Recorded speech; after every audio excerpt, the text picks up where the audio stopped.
All right, anybody wearing new clothes today? Anybody go out and get a brand name? Okay, how many of y'all are into brand names? One, two, come on, two of you? You're kidding. Bob's raising his hand. I mean, he's in shorts and a T-shirt. What's the label on your T-shirt? Huh? Well, he doesn't even know. No. If you're into brands, you got your label down, right? I mean, if you're carrying what's the name of that one purse? Louis, whatever his name is, Louis. If I said what kind of purse you got, you're like, oh, let's see. No, you know what you're carrying, right? Now, I do happen to have on a shirt today with an apparently good name, okay? Now, I didn't buy it. Heather's boyfriend gave it to me, birthday, Christmas, whatever it was, a while, I don't know. So I got it on, and I know nothing about men's clothes, all right? So it's got a Bobby Jones name. I thought he was a golfer, but evidently he was into design, and clothing. But anyway, and I don't know, and I wear jeans. I just wear whatever Carol buys me. So, but a lot of people, now if it's a tool, I'm into brand names, all right? It's got to be the right. I like Husqvarna. I got a Husqvarna lawnmower, 2 Husqvarna lawnmowers, and a Husqvarna weed eater, and a Husqvarna blower. Whatever. Okay, so everybody's different, So people like their designer brands and their labels. Now, if you were to go to a foreign country, you can get you a Coach purse. Oh, it won't be genuine, but who's going to know, right? Just buy it, and $20, and come back to America. It's got Coach on the side, but anyway. And then, of course, John Deere, they've got one of the best taglines out there. Nothing runs like a deer. So if you're not using a John Deere lawnmower, you feel a little inferior, right? Because nothing runs like a deer. And see, you feel the same way. You got on your designer, whatever it is, dress, whatever, purse, accessories, and you're feeling pretty good, right? Because that label says something, right? So we're all into designer stuff or brands or labels, and we could go into sports teams and all that, but obviously you can tell by the title of my message, if you have your notes, that's not really what we're talking about. We are talking about marriage designed by God. How about that? If we took the John Deere tagline, we could say nothing runs like a marriage designed by God. Now, here's what I know. Just like brand names, and there are people would not own a John Deere. There are people who would not own a Husqvarna tool. There are. And there are people who would not carry one of those Louis whatever purses, okay? There just are. And there are a lot of people, they wouldn't be caught dead in God's design for marriage. It just wouldn't happen. It's just not their thing. And so I get that. I totally get that. Now, here's what I want you to know. I can't finish my message today. It's going to be 2 parts. So we're really going to just introduce 1 Thessalonians chapter 4 and come back next week. So you're going to have to be a little patient, and I want to, but we got to back up a little bit, set the stage before we actually pull the curtain back and see what it says. But at the end of the day, our final authority is the Bible. It's the Bible. So we'll even go back and look at the first century some. But even in our present day, I remember in 1999, Ann Lander said that the internet would be the #1 cause for divorce. The internet. Now, why did she say that? She said it would destroy families more than anything else.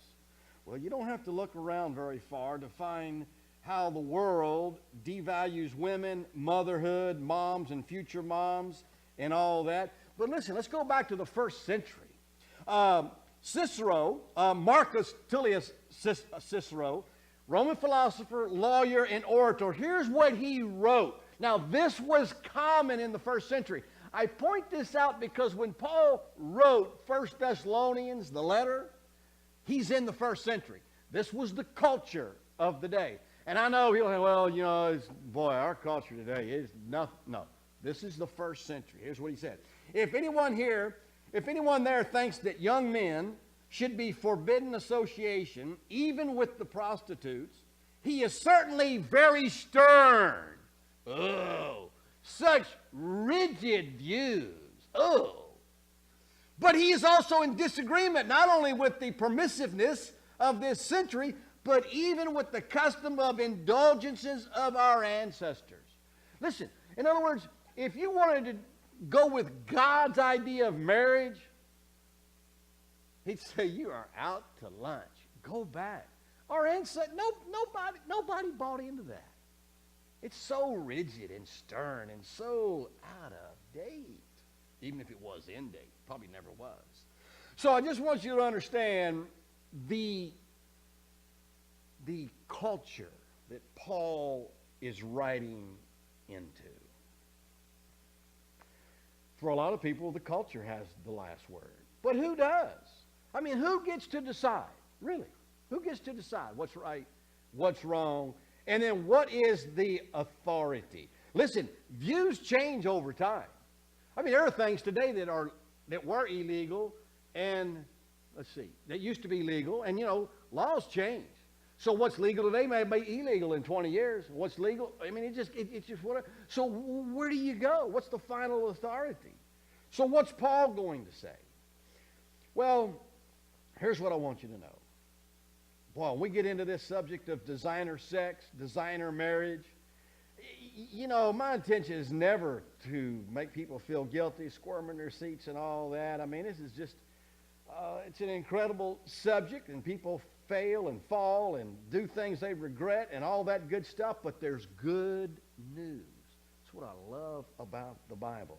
And so before I dig in deep, I want you to know where I'm coming from, all right? And the best way for me to do that is to mention two guys who I highly admire and respect in the ministry today. You may have never heard of these guys, but they pastor magnificent churches. And one guy is named Craig Groeschel, Life Church in Oklahoma.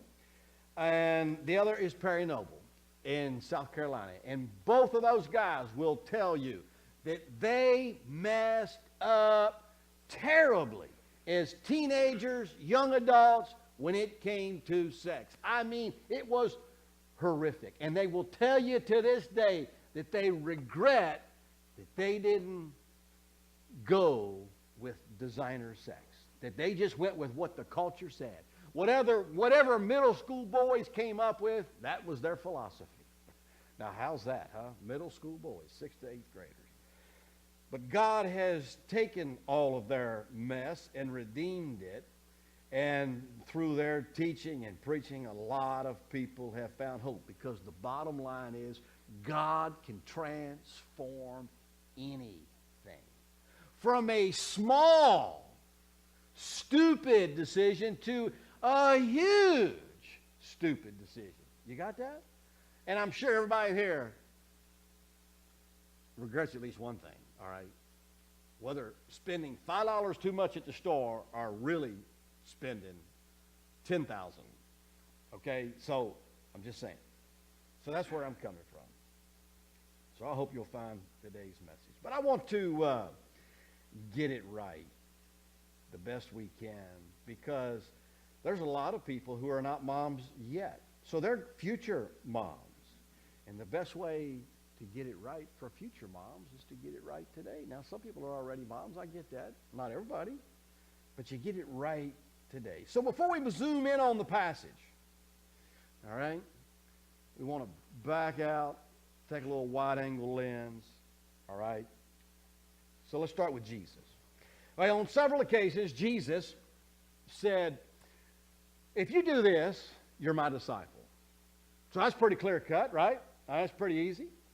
So I thought, let's just briefly touch on those. So here's what he said. Number one, love. He said in John 13:35, by this, all people will know that you're my disciples. Oh, well, what is it? If you have love for one another. I don't have time to drill down right here. It's easy for me to love people who are just like me. And I think that's one of the problems you find in a lot of churches. Everybody's the same. Same economic background, social background, same everything. So they're all alike. That's not really supernatural love. Supernatural love is when you love people who are diametrically opposed or different to you in a variety of ways. That is love. That's what gets noticed. Are you with me? Now, I don't have time to drill down, but I just want to point that out. Now, that's a disciple, okay? Number two, you're guided by truth, not emotions. Boy, you can't even turn a TV show on. Everything gets emotional. Look, I get emotional sometimes. Carol and I were talking, and she's, it happens all the time, and she's like, well, don't yell. I'm not, okay. I'm not yelling. I'm just getting a little emotional or whatever. Okay, this is guided by truth. Jesus said to the Jews who had believed in him, if you abide in my word, you are truly my disciples. All right, so we've got to be guided by truth. Number three, got to deny yourself even when it hurts. Mark 8, Jesus said, if anyone would come after me, let him deny himself. Now, it's a hard time. We have a hard time denying something we hold to or believe if we find out it's opposed to what's in the Bible. It's hard to admit that we're wrong. Oh, you have to be able to do that. For whoever would save his life and lose it, but whoever loses his life or his opinion for my sake, the gospel will save it. All right? And then he said in number 4, talks about allegiance to Christ. If any man comes to me and does not hate his own father, mother, wife, children, brothers, sisters, even his own life, he cannot be my disciple. We hang on to our opinions tenaciously, don't we? No, our allegiance to Christ is first and foremost. And then you may even have to take a stand. Whoever does not bear his own cross and come after me cannot be my disciple. Well, I think it's fairly easy to see, particularly in the last 50 years, we've become much more subjective in our perspectives. All right? Because we've come to the place in our culture where there is no final authoritative word. There is no such thing as objective truth. On the other hand, the Bible reveals objective truth. Okay, for instance, Jesus said, I'm the way, the truth, and life. No man comes to the Father but by me. Objective truth. People come along, they say, well, that's just your opinion. That's up for grabs. It is? So what is truth? And that's where we're at in this society in which we live. Subjective truth. And everything gets colored by our culture and our education and our personal experiences and even our own particular context. It does. Just where we live affects how we think and what conclusions we come to. Hey, even the Apostle Paul said we see through a glass darkly. I mean, not everything's crystal clear, but a lot of things are.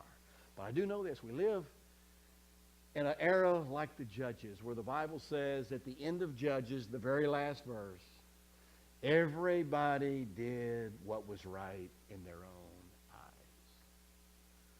Boy, that's a lot of opinions, is it not? Everybody did what was right in their own eyes. Well, like the period of the Judges, which was characterized by anarchy, we live in an era of sexual anarchy. I mean, it's so common.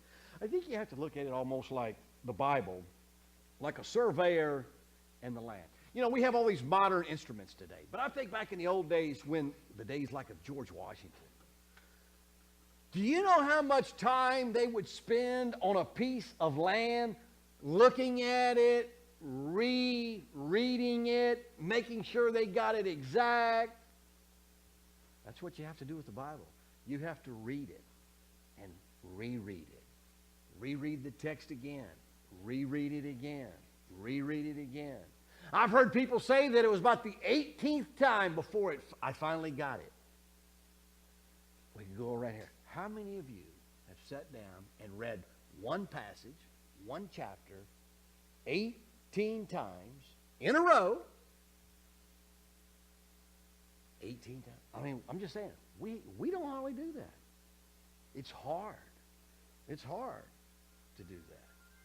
It's a lot of work. It really is.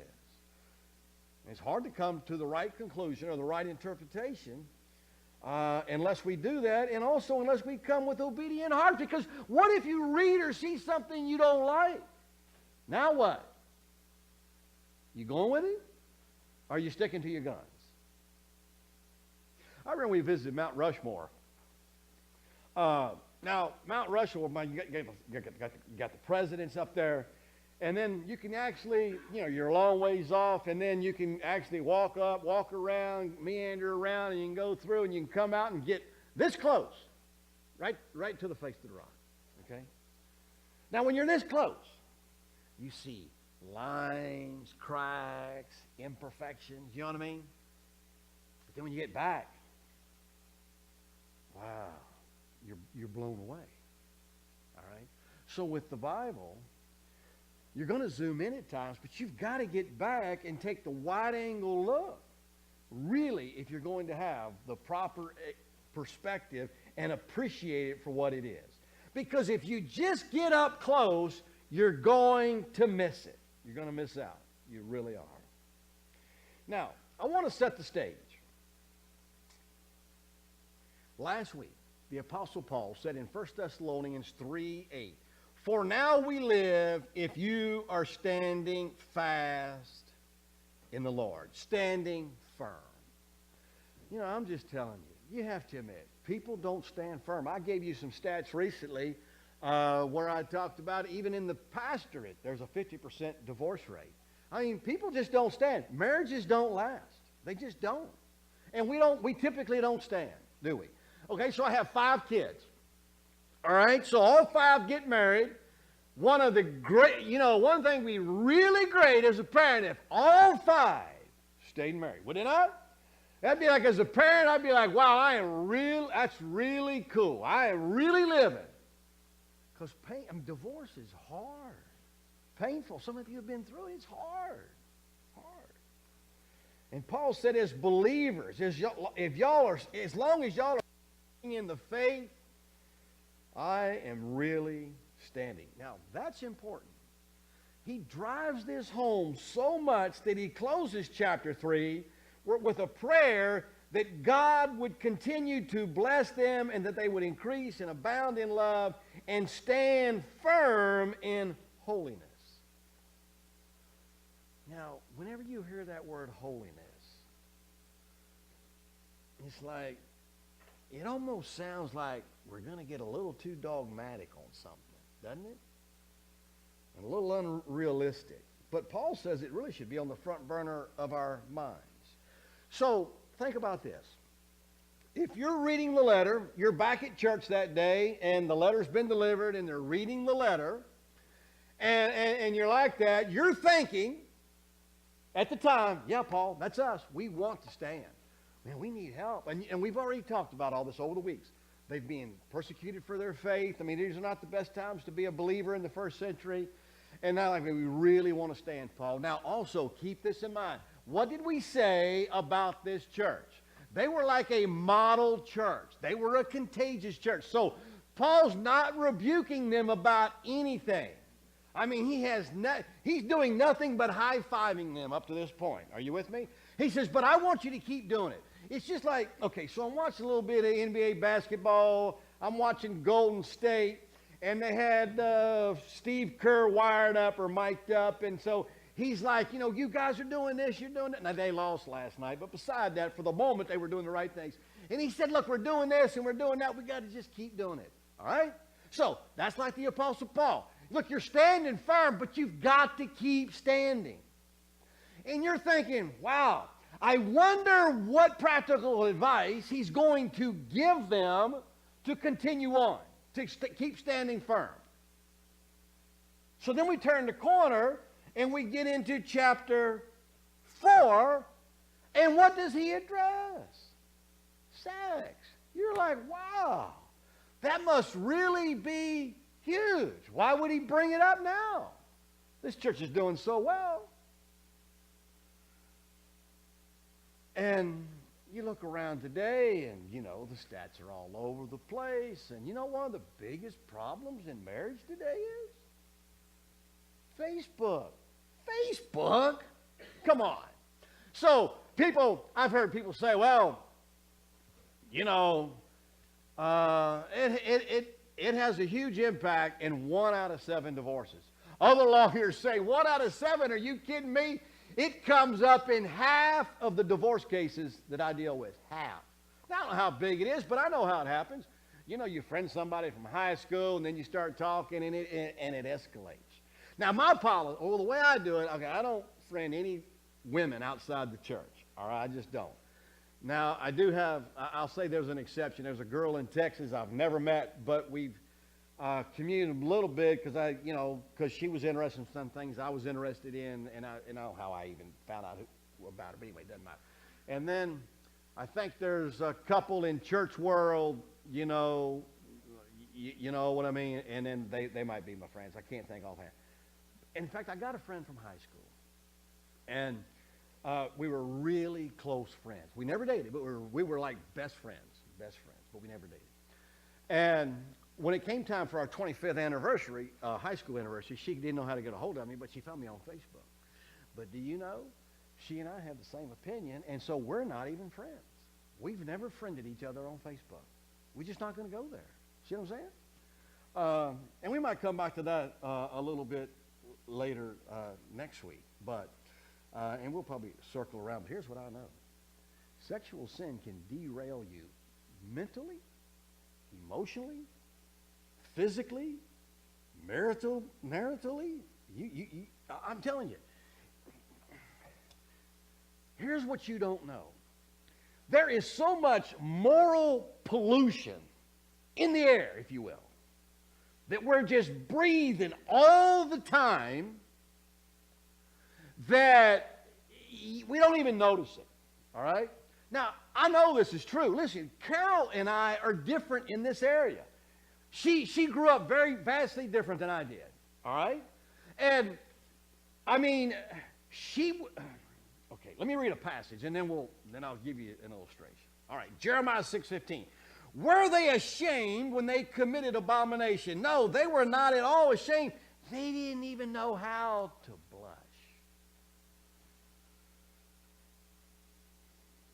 I really want to stop. Let me keep going, and I'm going to come back. Psychiatrist Carl Menninger, in his book, Whatever Happened to Sin. Now, before I give you his quote, this is from 1978. Right? Now, that's going to be hard on some of you because I know you weren't there. I got that. But I want you just got to understand it from a perspective standpoint. Now, let me just say this. When I was in Kenya, I could not drink the water that the Kenyans drank. It was dirty water. I mean, I just couldn't. But I'm telling you, in America, we've been drinking dirty water for so many years, and it doesn't bother us. Are you with me? Because we've had so much dirty water, it doesn't bother us.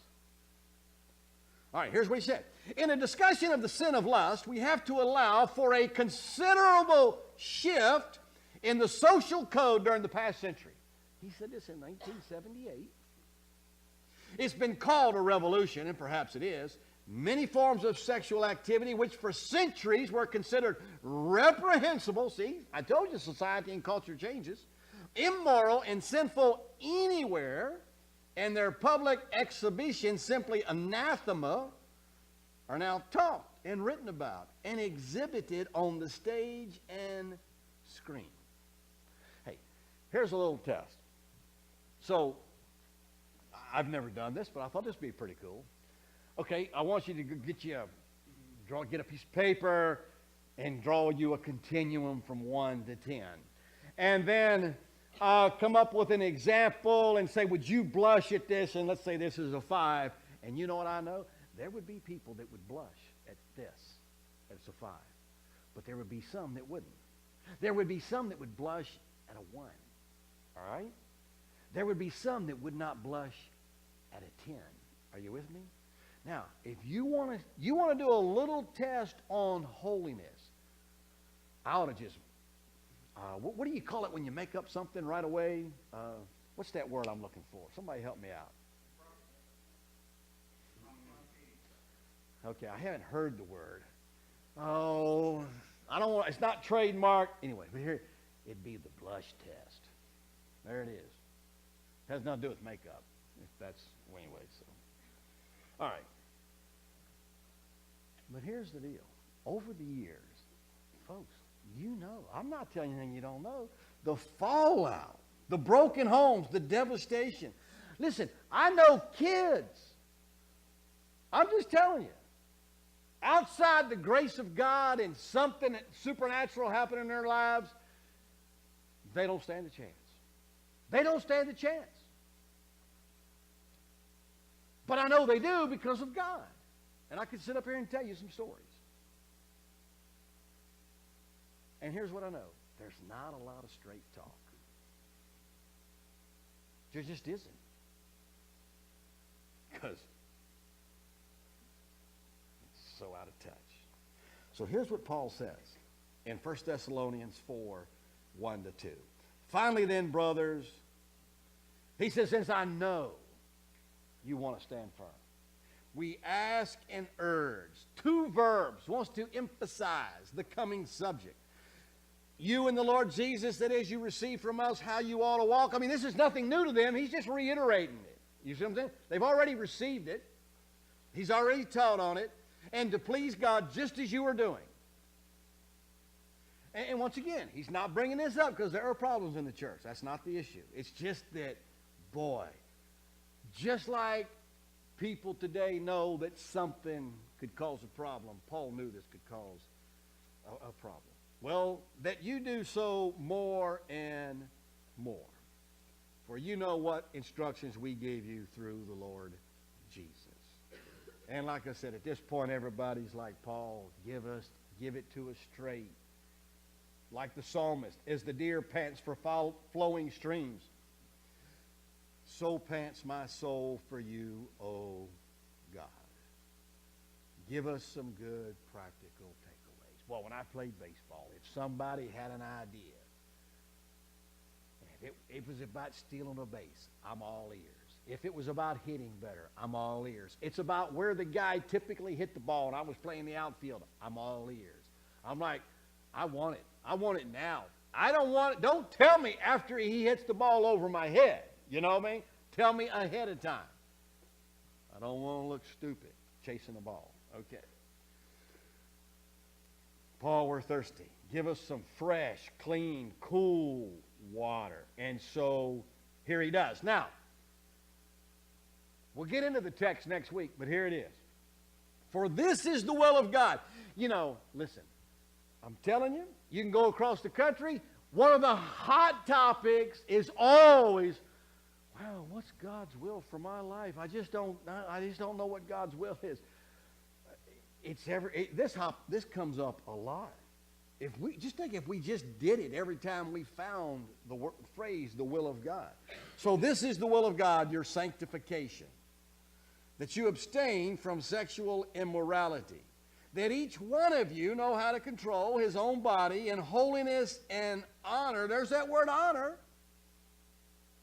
Not in the passion of lust like the Gentiles who do not know God, that no one transgress and wrong his brother in this matter, because the Lord is an avenger in all these things, as we told you beforehand and solemnly warned you.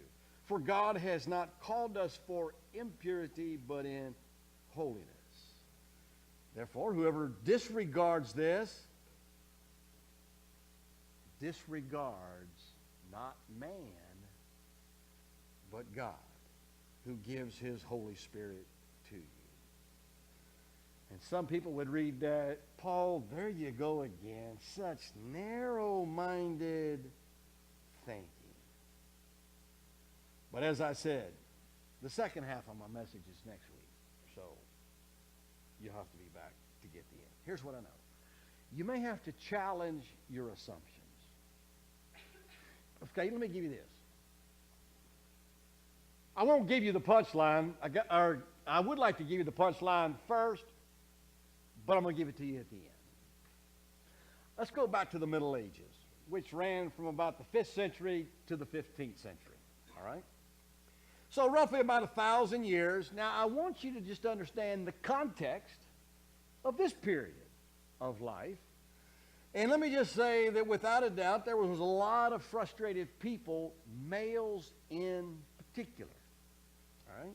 Because it was during this time that the Roman Catholic Church thought of sexual love as evil. Listen, even with your spouse. And they had Genesis 2:24 and 5. Are you with me? I mean, they had a Bible, and they still thought that sexual relations with your spouse was evil. And even St. Ambrose said that married people, and here's what he said, married people ought to blush at their lifestyle. Can you imagine? I could say, okay, how many of y'all slept with your spouse last night? Are you blushing? No, I didn't blush about that. I'm just saying that's what was in the church. I'm telling you, the church doesn't always get it right. Augustine, he frequently counseled married couples to abstain. You got that? And Augustine, one of the great theologians of the church in the 4th century. You're like, wow, how do you get that wrong? I don't have time. If you'd have to read you'd have to go back and read his story. I don't even want to go there. I'd get lost for 10 minutes and I wouldn't finish. And then to top it off, the Roman church kept adding days. Now, I don't know how they checked on this, but they added days to the calendar where you couldn't have sex. And what did they do? Say, hey, I don't know. I don't know. Until one day they came up with like 183 days. Can you imagine? That's over half a year. As one writer said, no wonder there was a Reformation. So let me tell you this. If you have a hard time remembering when the Reformation was in 1517, think of sex. I'm just telling you, you're looking for an easy handle to remember a date.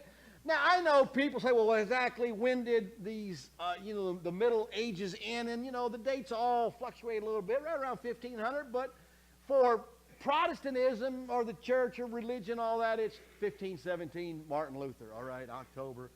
And so if you think of all that, because I'm going to tell you something, Martin Luther and other people had different views on sex than the Catholic Church, all right? Now, if you were a guy living in that day, you might have jumped ship, right? You're like, wow, this is a little repressive. What's going on? And you know what? Okay. Who do you think the heroes were when it came to the sexual revolution in the 1500s? Any guesses?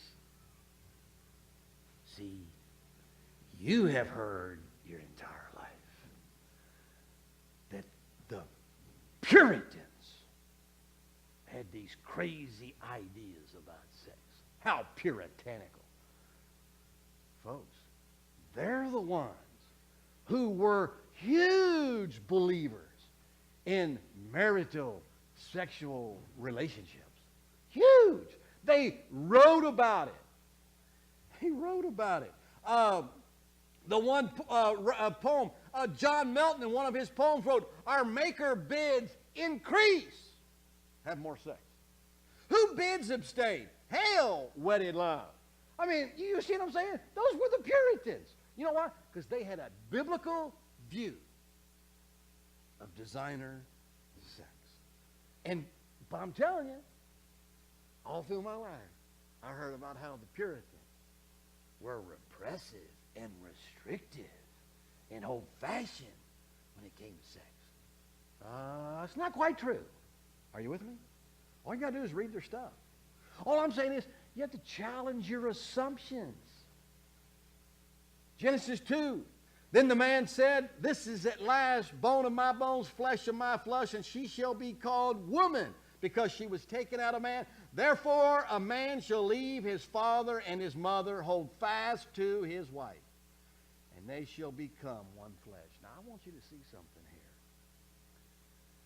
Do you understand what God did?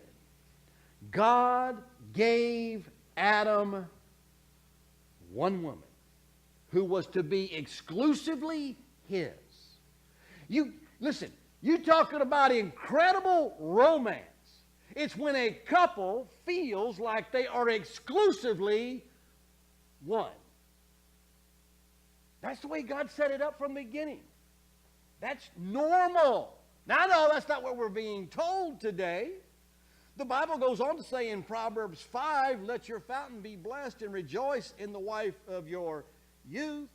A lovely deer, a graceful doe, let her breast fill you at all times with delight. Be intoxicated always in her love. Hey, I can tell you, I can get you to blush. Read the Song of Solomon. That's in the Bible. You read that. It's erotic. It's like, ugh. Man. I remember one day Savannah was reading some of it, and she's asking questions, and Carol's like, well, we need to kind of move on here. You know what I'm saying? It's a great book. You're like, maybe you're thinking, when are you going to teach on it? I don't know, but not anytime soon. But all I'm saying is, wow. Back to Genesis. Relational oneness is unique among humans. Listen, we have 8 hens, 1 rooster. All right, you with me? There is no relational oneness in the animal world. Are you with me? It's just not like that. And in our society, we've been told that sex is just physical. It's just physical. Oh, I'm like, okay, I'm not a psychologist. I'm not a lot of things. But there is no way. But in our society, do you know what gets talked about? Casual sex and consensual sex. That's it. If it's casual and consensual, it's okay. In other words, it's just physical anyway. It's just like eating a hamburger. It's okay. It's not relational and it's not emotional. Really? You believe that? Most of our culture does. It does. And certainly we don't believe in delayed gratification. Then you're really weird. Boy, I'll tell you, wow, it's such a huge topic. Now, as Paul's writing this letter in Corinth, and I've been there and I've seen it, huge hill, an Acropolis right there outside Corinth. There was a temple to an Aphrodite, and they had 1,000 temple prostitutes. That's the culture. That was the culture. That's what was really going on. And the culture will always lower the standard. And here's what I know. And once again, it's so obvious. All you got to do is look at the landscape.